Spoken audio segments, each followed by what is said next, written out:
Shri Ram Jai Ram Jai Jai Ram Om Shri Ram Jai Ram Jai Ram Om Shri Ram Jai Ram Jai Jai Ram Om Shri Ram Jai Ram Jai Ram Om Shri Ram Jai Ram Jai Jai Ram Om.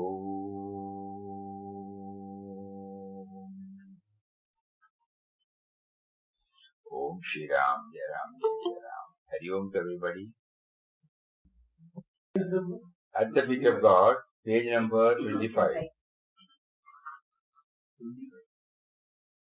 Can we see God? Yes, we can see Him in His works. In His manifestation, He pervades all. There is no place where He is not. Every object is none other than. Can we see God? Yes. We can see Him in His works. In His manifestation, He pervades all. There is no place where He is not. Every object is none other than He.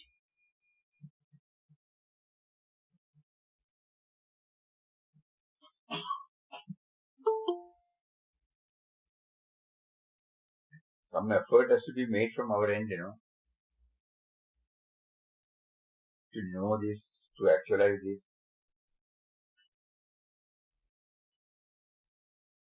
One of the methods could be to go to the source of everything that we come across. If not everything, at least a few. Otherwise, how will these words go in? Every object is none other than He. Every object.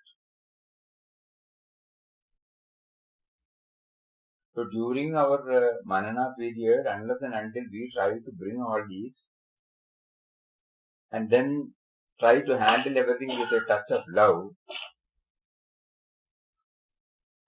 how can these words go in? You'll be just reading and you'll be hearing, that's all.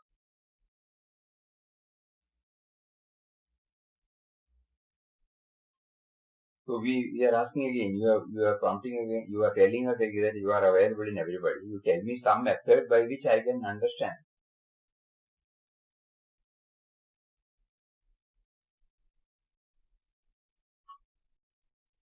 So this will lead us to know what is that we have to look for. When we see the table, when we see the laptop, when we see the fan, when we see the light, we have seen it as light, as room, as laptop, as person, as objects. But here we are telling to ourselves that every object is none other than He. How do we make a beginning?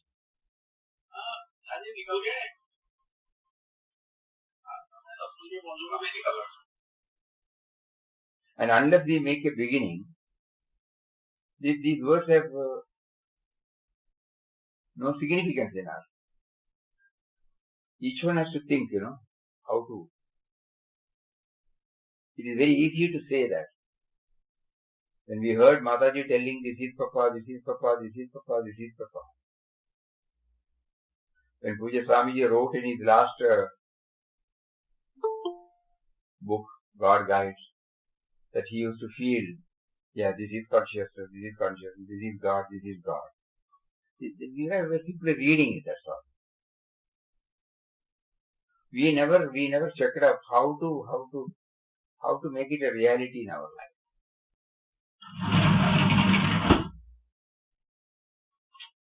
No. Yeah. We can. That is not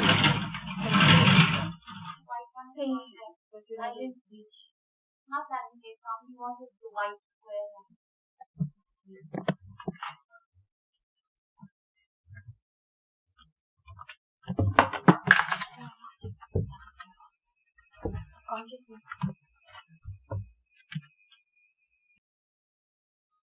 I often used to repeat, "Oh Lord, you are everything." Puja Swamiji has written like this. I often used to repeat, "Oh Lord, you are everything. All the emotions, all the thoughts, all the feelings are you only, as there is nothing but you. You are also beyond everything." Whenever the thought of a person came to my mind, I took him to be not an individual, but a part of the universe, which is the manifestation of God. From early morning, whatever I saw, whatever I touched, I used to say within myself,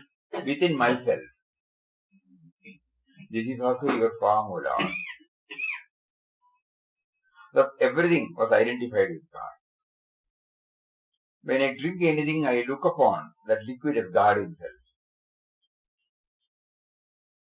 I am drinking God in that form. When I eat something, I am eating God. When I touch something, I am touching God. When I am thinking of anybody, I am thinking of God, as he or she is the part of the manifestation of God.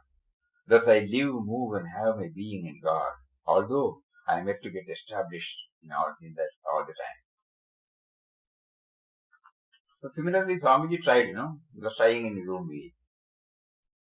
All of us have to try, then only this becomes a reality. Otherwise, we can finish that book in no time.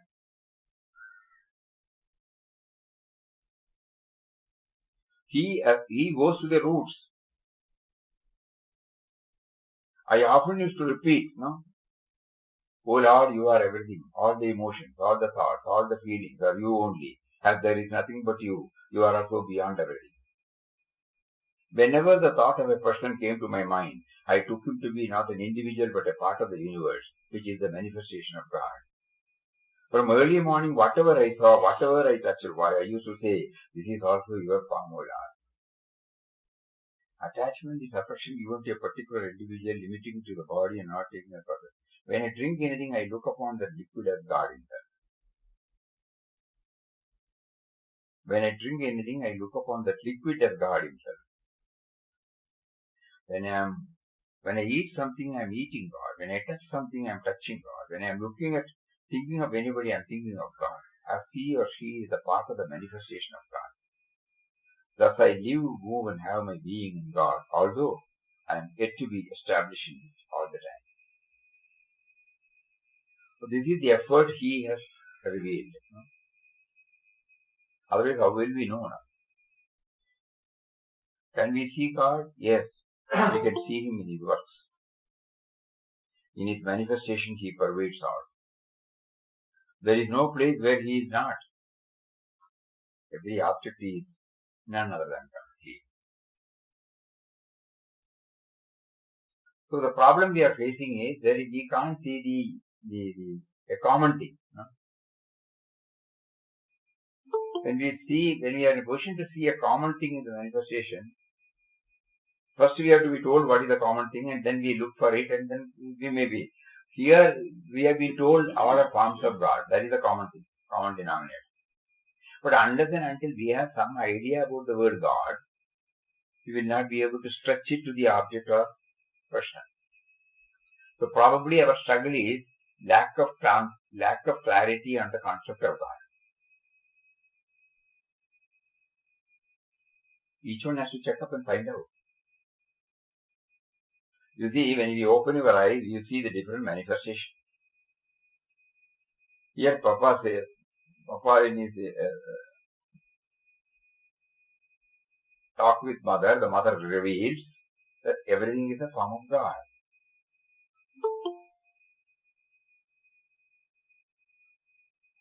So God, what is God? Then only we will be able to know, Kindly think about it. Then only it will become clear. So that means there should be an effort on our part. It is very difficult because it cannot be brought within the ambit of explanation. But we have to make our own move.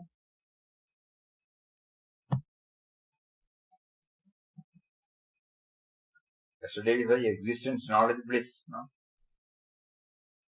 Light, love, and bliss. So many things He has given. We should plumb deep into one of them, and because one of them, if we do that, probably we can try to extend it to all the creation that we come across. There should be some effort on our part to identify the common denominator in everything. Otherwise, how will we know that we can see him in his work? How am I to see that? Each one has to ask. How am I to see the common denominator? The question was, can we see God? Answer is yes, we can see him in his works. What means his manifestation? In his manifestation, he pervades all. Both Jada and Chaitanya, both inert and insentient, both. Apparently a mountain is there, no? It is inert, not moving. Characharam.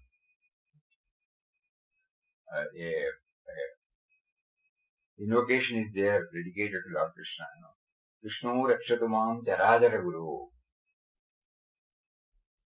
Chara and Achara. So I should know now something which is active now, vibrant, something which is not active now. How am I to see the common?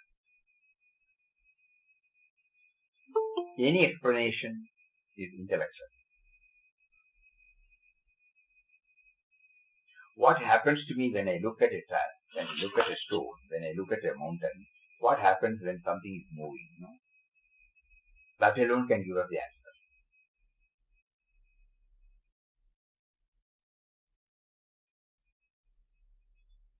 There is no place where he is not. Every object is none other than he.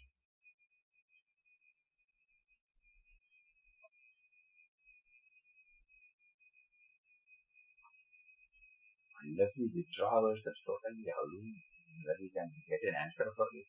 Each one has to find out.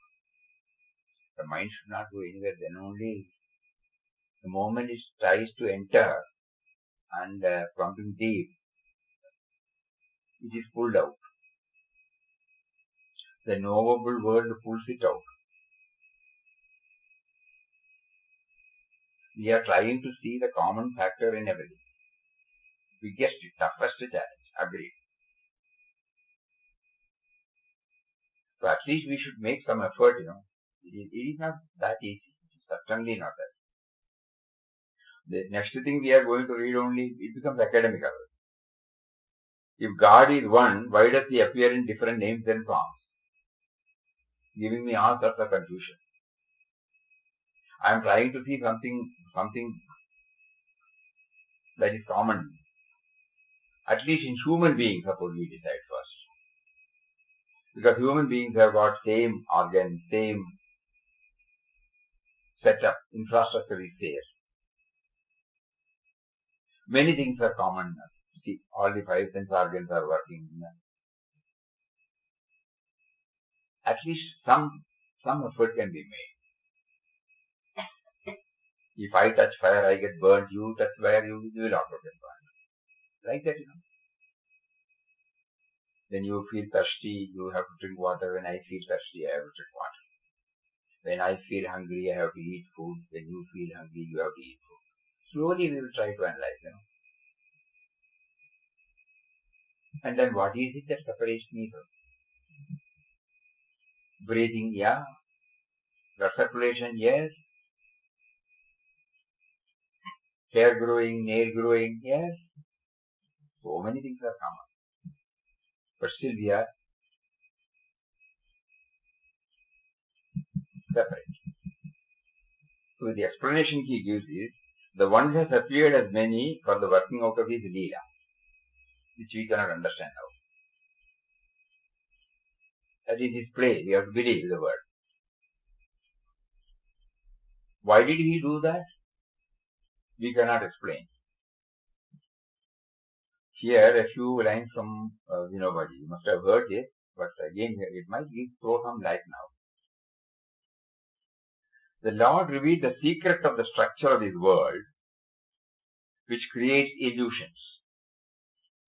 An artist paints a variety of pictures on the same type of canvas with the same brush.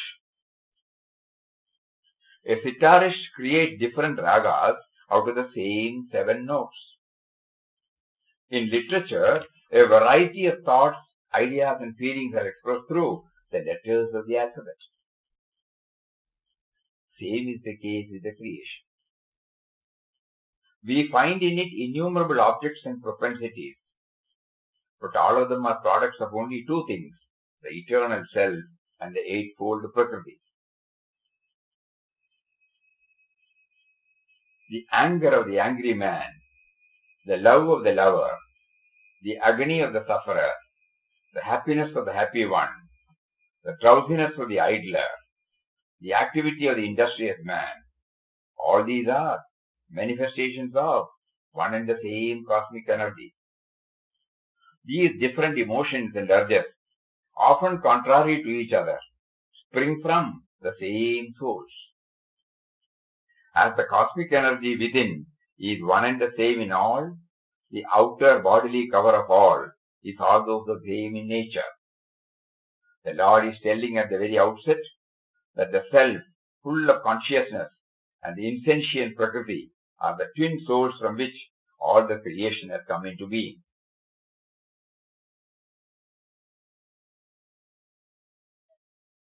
Different pictures drawn by the same artist with the same brush on the same canvas evoke different feelings. Therein lies the skill of the artist. The artist and the sitarist have such a skill in their fingers that they make you laugh or cry. In their fingers lies the magical power. So some idea, not that this is, some idea is there. It is possible for one entity to bring out many. No? Same canvas, same brush, same paint, and same painter. But he brings out different caricatures. One, when we look at it, we feel sad. The other one, we are happy. The Sarigama Padani has different ragas. Hundreds and hundreds and hundreds and ragas. Just same words. A to Z. When it is, put in different combinations, it gives different meanings. Same letters. There is no 27th letter. A to Z. Each one is, when you go to the library, dictionary, you can see that. It's a combination of different letters. It gives us different meanings. But the base is that letters. Letter is common in everyone. So like that, we have to devise some method to go within and find out. Otherwise, this will be merely reading. Unlike at the feet of, in the inquest of God, you don't have any episodes here. Every word, every answer given by the mother requires intense inward journey. Otherwise, the purpose will not be served.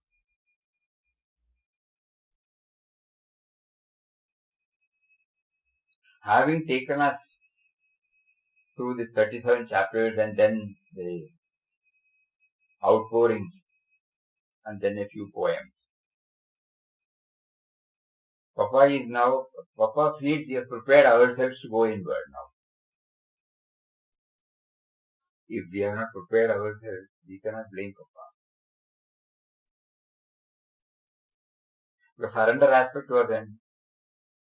Surrender aspect, God's will alone, God's remembrance, everything was highlighted in every chapter. The me and mine is not there. Total effacement of me and mine.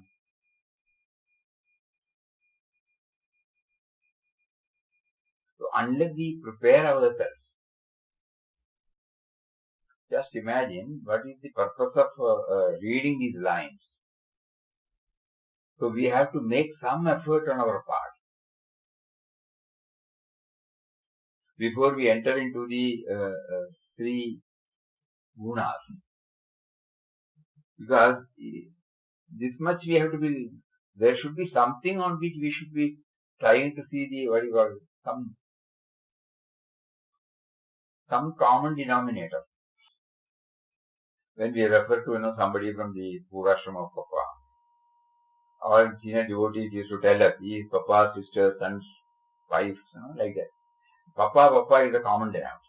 So everything we connect to him. Papa's brother's grandson, Papa's third sister's son, something like that. So everywhere we start with Vittal Rao, Vittal Rao's brother, Vittal Rao's sister, Vittal Rao's nephew, Vittal Rao's niece, Vittal Rao's brother's grandson, like that, Vittal Rao. So there is a common thing. Like that, we have to find out that common, what do you call that, common factor. And each one has to find out their own method. Because whatever we do, it is at the thought level, and thought varies from person to person. Thought or word carries, though in general the same thing, thought carries, in a different way. So the concept of God, so ultimately I think Papa is driving us, that you should have the right concept of God before you undertake this trip. It's very essential. Outwardly it is all diverse, but inherently it is one, which we know because the masters have said. And there may be some moments of experience in us also, where we have seen somebody doing it, self-sacrifice, compassion, all those things we have seen in others. Then we find, there is some other, why should they do it for a stranger? Then we slowly look to ourselves, yes, we also feel that. We don't apply our mind, but it just comes and we act, and we then forget about it. What is that? What is that? Now the time has come now. What is that? What is that prompted me to do that particular act? Or what is it that prompted that so and so to do that particular act? So the first and foremost effort is to find out the common denominator. Everyone has to find out some method. With that background, we will move. We have not really understood anything, excepting that we have read, that's all. If God is one, why does he appear in different names and forms? The one has appeared as many for the working out of his Leela. We can't ask him the why and whereof.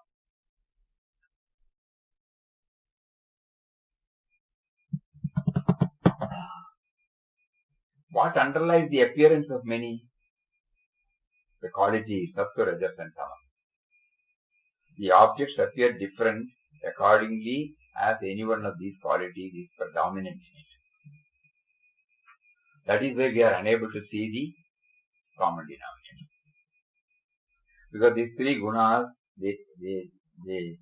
they are in varying degrees in everybody. So what should be our effort? Our effort should be to remove these three gunas and see the base content. Logically, that is how we look at it. How to remove this? It's not possible. But still, Vinobaji have given some method. We can try that.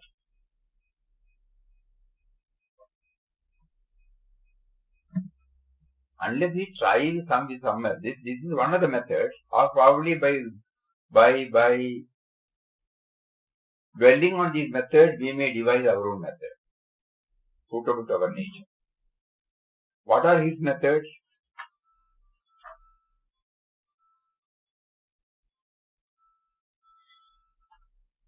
Prakriti of everything and every being consists of three constituents.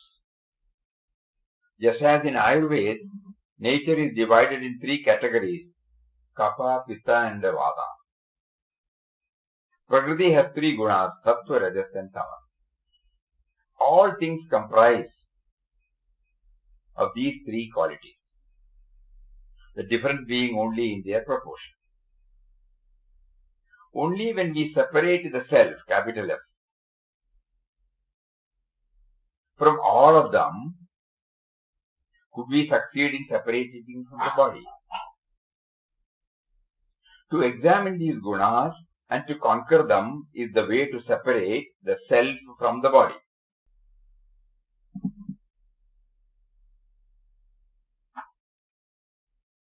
Prakriti has three gunas: Sattva, Rajas, Tamas. All things comprise of these three qualities, difference being only in their proportion. Only when we separate the self from all of them could we succeed in separating it from the body. To examine these gunas and to conquer them is the way to separate the self from the body. Because the body separates, Me and other comes because of the body. So I must get over the Deha Buddhi, I should get over. Then only I will be able to see everything. Mataji always Vishwa Buddhi, Deha Buddhi, Deha Buddhi, Vishwa Buddhi. None of us understood anything about it. What she was meaning was the one that is limiting and the one that is unlimited. The moment I think about me and the body, I am in the limited sphere. The moment, by any chance, if I am in a position to get over this body idea, then there is it becomes illimitable.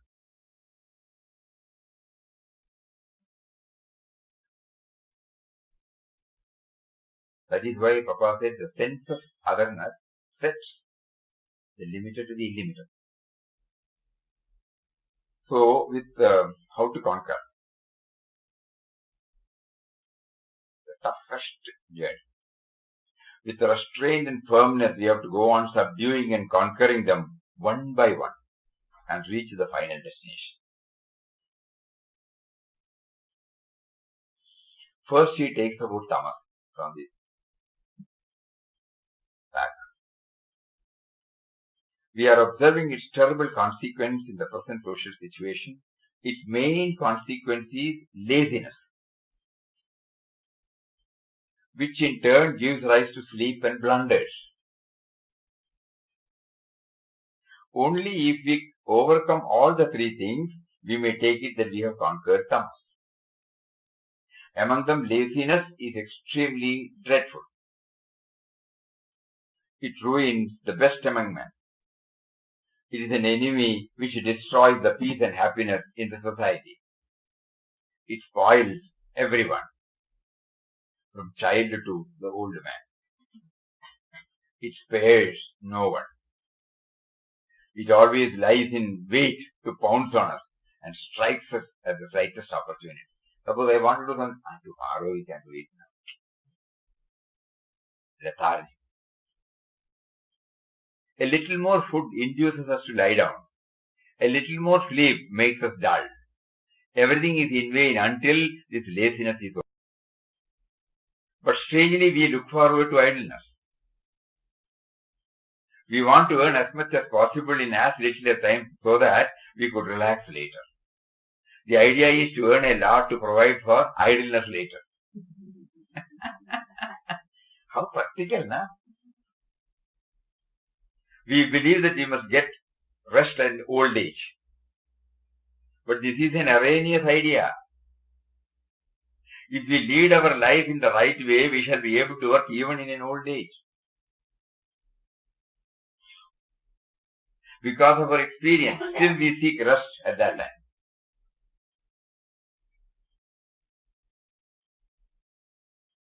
Now, how to get rid of so many things is explained. There is only one natural way for everyone to get the necessary and we are ready to work. Laziness is the cause of our main woe, and this woe would be No more if we resolve to do physical labor. Antidote for tamas is physical labor, not sitting before the computer, to be blunt. But what do we observe in our society? On one side, there are men getting rusty and useless. The rich do not use their organs, which get rusted due to disuse. On the other side, some people are required to toil so hard that their bodies get worn out through overwork. There is a tendency in the whole of the society to evade bodily labor. Those who have to toil till the point of breakdown do not do so willingly and cheerfully, but because there is no other alternative.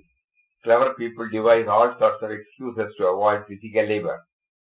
Some say, why waste time in bodily labor? No one ever says, why should one sleep? Why waste time in eating? They eat when they are hungry, sleep when they are sleepy. But when the question of doing bodily labor arises, why waste time in bodily labor? Why should we do such work? Why should we toil? We are already doing mental work. To them I would say, my dear friend, you talk of mental work, then why don't you take mental food and mental sleep?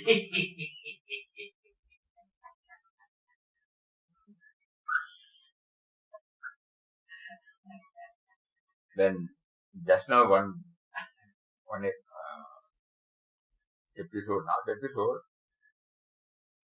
one observation came up. When we were in Wayanad, there was a doctor in Calcutta hospital, very busy. The moment he steps into the OT, one after another, there will be operation. But one day I wanted to meet him. So I asked somebody how to meet him. Go early in the morning. So we went early in the morning. About 6 o'clock I was there. Doctor is not there. Where has he gone? He has gone for the morning cycling. Oh. He will come, don't worry. So we were waiting. Then, like any other small boy, the senior sergeant, he was coming in the cycle, riding the cycle. And he was sweating. I asked him, what is this? People go for walk, I used to see. Walk also, we don't get this sweating, The moment I enter into the hospital, I am engaged. Body is not moving. Only limited. Same stereotype. But here, the entire body gets work. Every organ is alert. And I should feel the sweating. No other time I will get. Evening I cannot do it. So I get up early in the morning, 5 o'clock, and go for cycling. And then to far off places, there will be, ups and downs, village areas. So you have to do the pedaling even in steep inclines, upward inclines. So it becomes strenuous.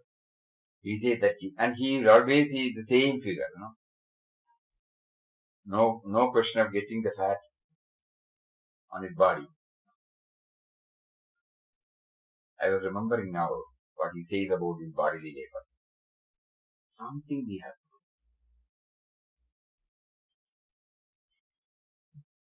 do. Thus, there are two sections in the society. Some work to the point of breakdown, while others do no work at all. A friend once said, in society there are intelligent, some are intelligent while others are stupid. Some have only heads, some have only trunks. The brains think the trunks work. Society has been divided in this manner. But had there actually been separate trunks and separate brains, some arrangement for cooperation between them could have been evolved. The lame can lead the blind can carry the lame. But in reality, nobody has a brain. Everybody has a brain and everybody has a trunk. This combination of head and trunk is found in each and every one. What should be then done? Everybody must, therefore, shake off laziness.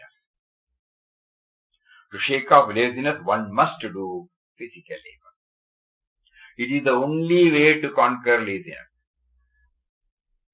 If we fail to do this, nature will make us pay for this lapse. The price may be in the form of diseases or in some other form. As we have been given a body, it is imperative for us to use it for labor. The time spent in physical labor is not wasted. We get its reward in the form of sound health and pure, sharp, bright intellect. Physical discomforts like headaches are often found reflected in the thinking of many thinkers. If they work in the open in contact with nature, their ideas would certainly be brilliant and healthy. It's a matter of experience. And just as diseases of the body have adverse effect on the mind, good health of the body has a positive effect on the mind. What is the point in going to health resorts after contracting diseases? Why not instead work in the open, do gardening, digging, or woodcutting to keep healthy? Yeah, let us not lose the track. We are trying to find out the common denominator in everyone, in every creation. Suddenly, when we look at the creation, we see all are distinct, all are independent, all are separate. And then we try to find out what is the cause for this separateness. The cause is due to the degree of three gunas. So unless and until I remove these three gunas, I will not be able to have a peep into the common denominator. That is why we started this. So this is a process. Now he is setting us on a process. Bodily labor. That will shake us off from the tamas. Another cure for tamas is to conquer sleep. Overcoming laziness is one thing. Another is to overcome sleep. Sleep is in fact something sacred. When saintly persons put in selfless service till they get tired and then go to sleep, that sleep is a kind of yoga. Only the blessed ones can have such a sound and peaceful sleep. The sleep must be deep. Its duration is immaterial. It does not depend on the kind of bed or the duration of its use. The deeper the well, the purer, the sweeter the water. Likewise, deep sleep is more rewarding even if it is short. Half an hour study with full concentration is more fruitful than 3 hours study done with a wandering mind. Similar is the case with sleep. It is not that a long sleep is always beneficial. Patients lie in the bed for 24 hours a day, but sleep eludes them. True sleep is essentially sound and dreamless. Whatever one may have to suffer in hell, one does not know, but when sleep eludes and nightmares haunt, the torment is indeed hell-like. Troubled by such a situation, the Vedic sage says, "Let me not have such a cruel sleep full of nightmares." The sleep is meant to give rest, but if all kinds of dreams and thoughts assail them therein, where is the question of rest? How can we have deep and sound sleep? The cure for laziness is applicable here too. The body should be continuously used. Then one will sleep like a log the moment one retires to bed. Sleep is like a death on a small scale. One must prepare thoroughly throughout the day to have such a nice sleep. The body must get completely exhausted. Shakespeare has said, "Uneasy lies the head that wears a crown." A king cannot sleep. One of the reasons is that he does not do any bodily labor. One who is sleepy during the day is bound to be awake when it is time for sleep. Keeping the body and the intellect idle during the day is nothing but sleep. Then the mind wanders at the time of sleep, and the body too does not get real rest. Then one just keeps lying in the bed. Life is given to us to attain its highest end, to fulfill its mission. If half of it is eaten up by the sleep, how can anything worthwhile be achieved? When a lot of time is consumed in sleep, the third manifestation of tamas, blunders, occurs naturally. A sleepy man's mind is not alert. That results in inattentiveness. Too much sleep gives rise to laziness, which results in forgetfulness. And this forgetfulness is detrimental to spiritual progress. It is in fact harmful even in worldly affairs. But it has become a normal phenomenon in our society. Nobody feels that it's a grave fault. We fix up an appointment with somebody, miss it, and then say casually we forgot about it. And the one to whom the answer is given is also satisfied with that explanation. It looks as though people think that there is no remedy for forgetfulness. But such negligence is harmful, both in worldly and spiritual matters. Forgetfulness is a serious disease. It corrodes the intellect, saps the vitality of life. Lethargy of the mind is the cause of forgetfulness. If the mind is awake, it will not forget things. Inattentive mind is bound to contract the disease of forgetfulness. Hence the Lord Buddha had said, Pramadho Achuno. Forgetfulness is just itself. To overcome it,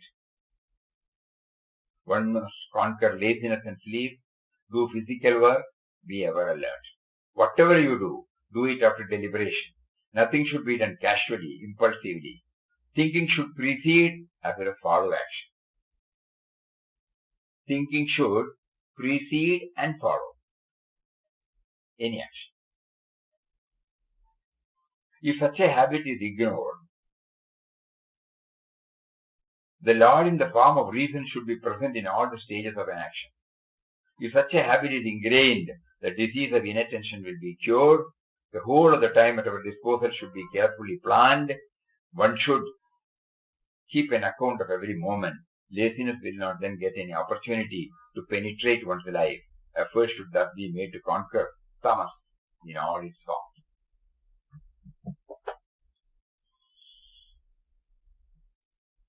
Then comes the cure for rajas.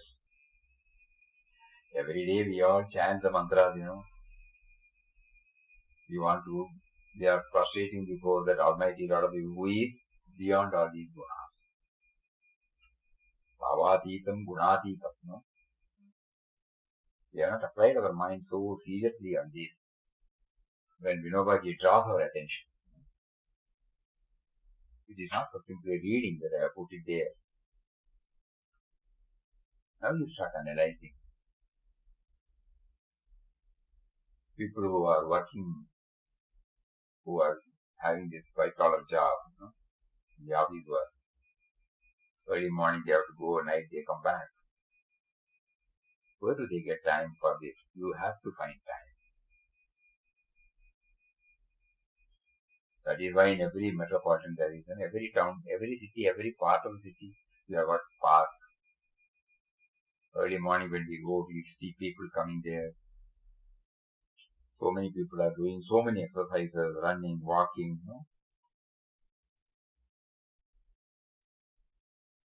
Now we understand. It is to get rid of tamas. It is to get rid of lethargic tendencies. It is to get rid of inattentiveness. It is to get rid of forgetfulness.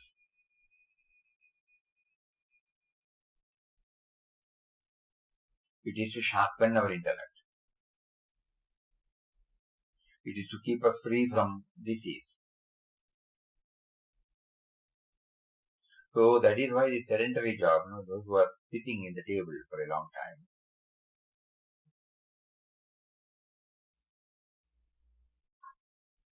I think the big companies, the IT companies also, they know this. That is why there is no fixed,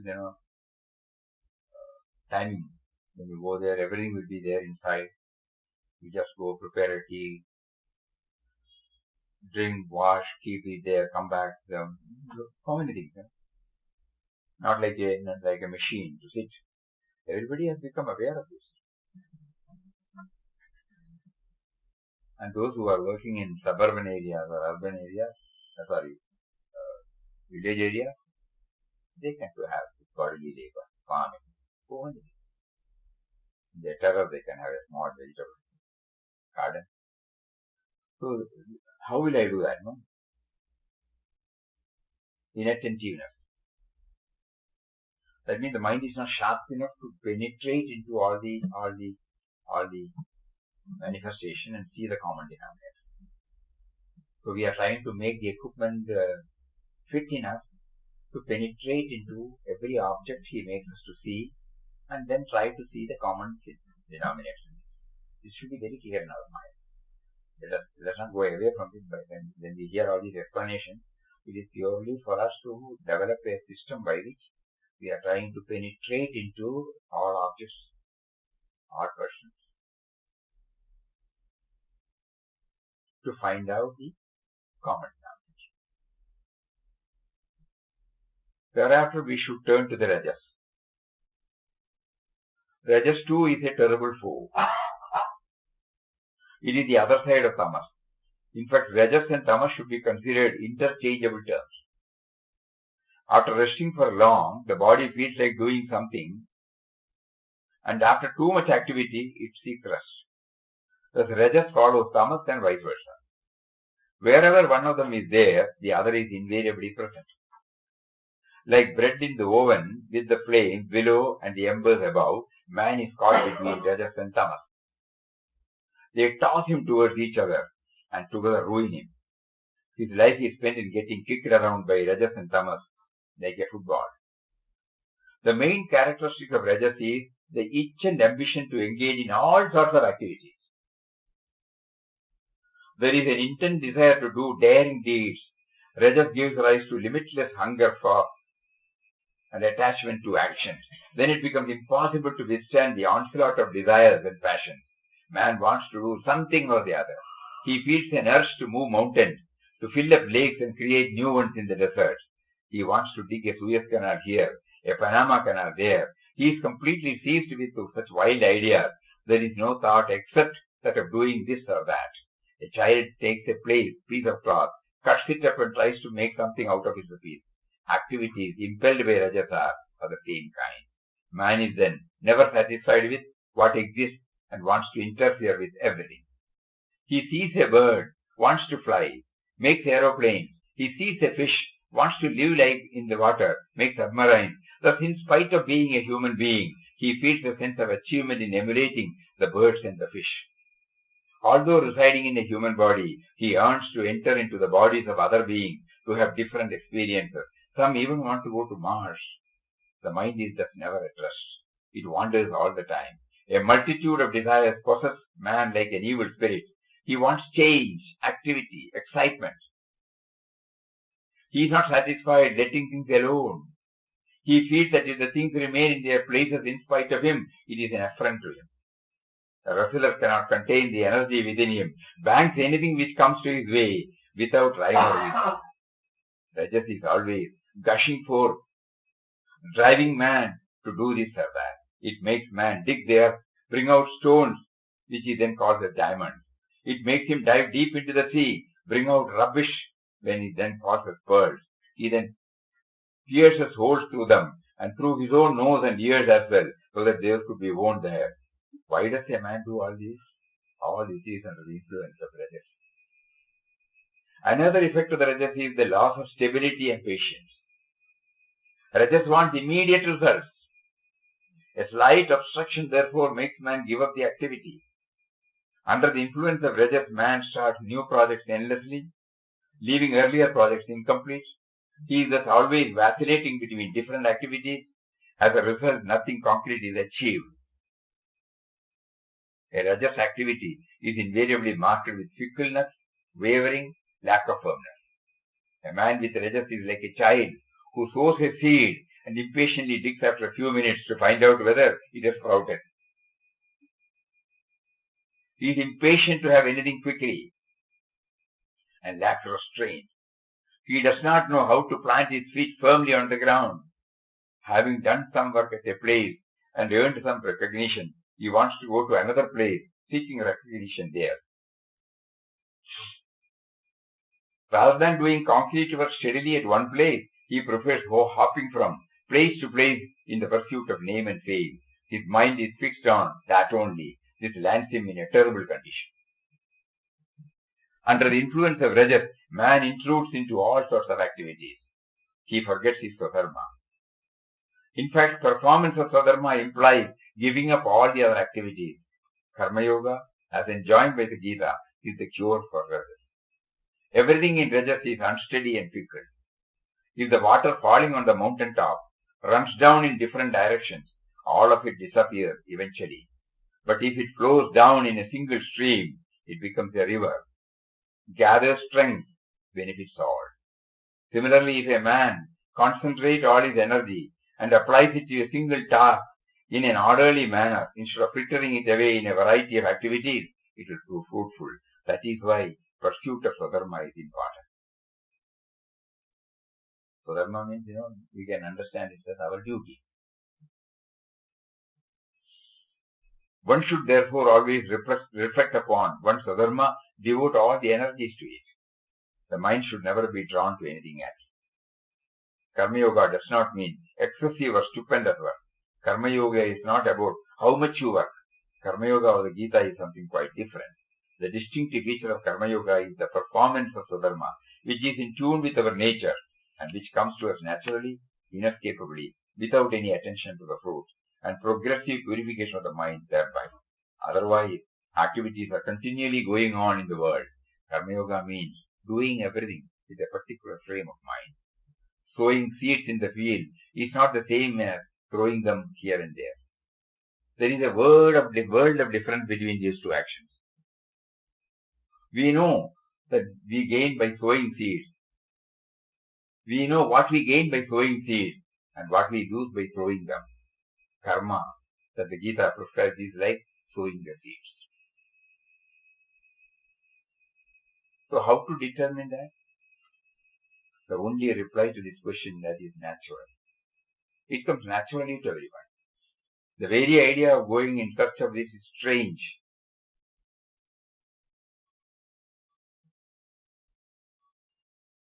So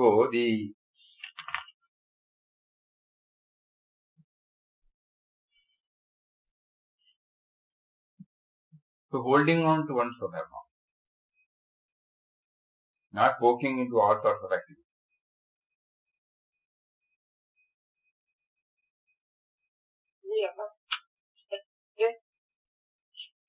Later on, in one of his writings, Vinobaji has written about Sukshma Karma Yoga. He says a stage should come in everybody's life where he withdraws from activities but not actions. He is available to everybody. Just like he said, used to come like the dictionary. Dictionary will not ask us to look.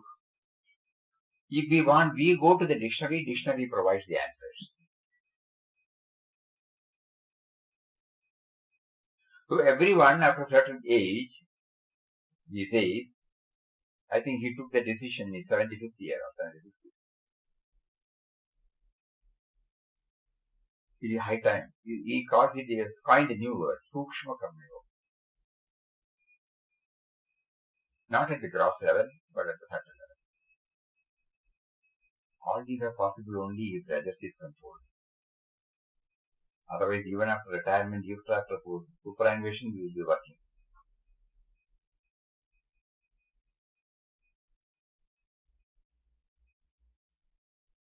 There is no time for the principle that is propelling us to work. And the next one is Sattva, that we will take it up tomorrow. Because Sattva is the gateway through which we enter into our own nature. And Sattva also is a guna, which has to be transcended.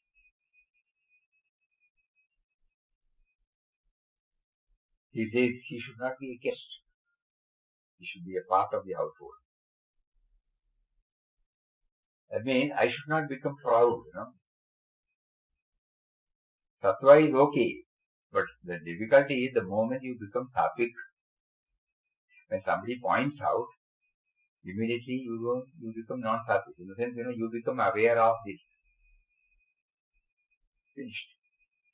It is something like, somebody tells you, suppose you have to explain what is humbleness. You cannot explain, The moment you explain humble, you are not humble. It should become a part of your life, not separate from your life. It should become my nature. So Sattva should become my nature. That we will take it up tomorrow. The purpose is to go beyond all these and to find out. So the manifestations appear to be different because of the varying degrees of these three gunas, which is more predominant in us. We are carried away by that appearance, and because of which we are unable to see the common denominator behind everything. Is that clear? Because as we look, we only see the three gunas. One is predominant, one is less predominant, one is less predominant. Okay.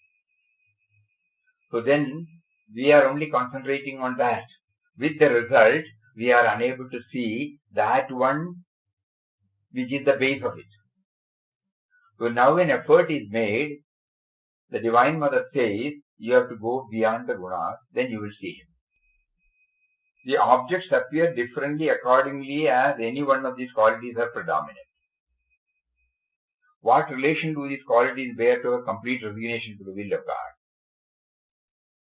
In the condition of perfect resignation to the will of God, the devotee rises above the three qualities and becomes essentially divine. He becomes a mere instrument in the hands of Almighty God. He then fulfills the work of God.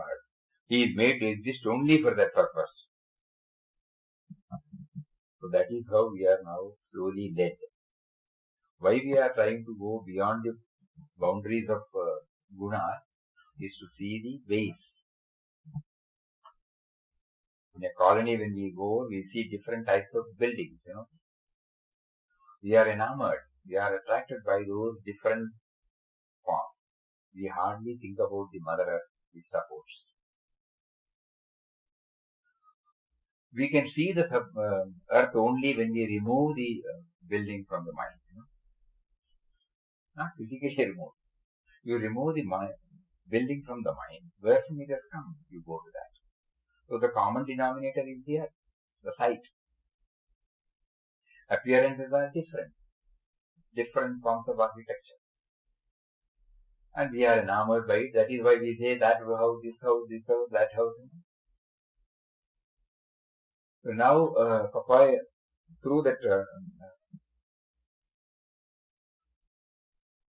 soliloquy, through the dialogue with the Divine Mother, slowly leading us, you find out the common denominator in everything. That is the purpose. So now you know what is blocking. Now some effort should be made to remove the block as a spiritual aspect. And at that time he brings in just like Vinobaji said, the same canvas, same paint, same brush, same painter, but different types of objects are portrayed there. So let us all do these things intently. Let it not merely become an intellectual exercise. So from a tiniest article, let us try it, We will concentrate upon it. And for example, when we take the shirt, we are not carried away by the shirt. We are using the shirt, it is alright. But we try to find out the shirt has come from. Thread has come from. Cotton has come from. Like that, Then by that, Mother Earth, Bijamam Sarvabhudana, through different seeds. So the seed is He. Through different seeds, He gives you different manifestations. Different taste, different color, different characteristics. But Mother Earth is the same. The creative energy is the same. Like that, probably we can make a trial. Again, there may be so many doubts. But churning will definitely, we have been promised that churning will definitely help us. So the there is a vast difference between reading and hearing in quest of God and at the feet of God. First of all, it is an internal dialogue. It is not that somebody is telling it. Second thing, it deals with fundamental questions. Third thing is, unless I travel with the theme inside, I will not be able to make anything of it. So we are praying to Papa, you have now landed us in a great trouble. Unless you support us, we will not be able to. So intense prayer is necessary so that we feel His closeness, that He is taking us. Then it starts. You have just initiated this and don't please leave. I can't do it by myself. So lead me. Hold my hand and then lead me. You have shown this, okay. But to move forward, I don't have any clue. So please enable me.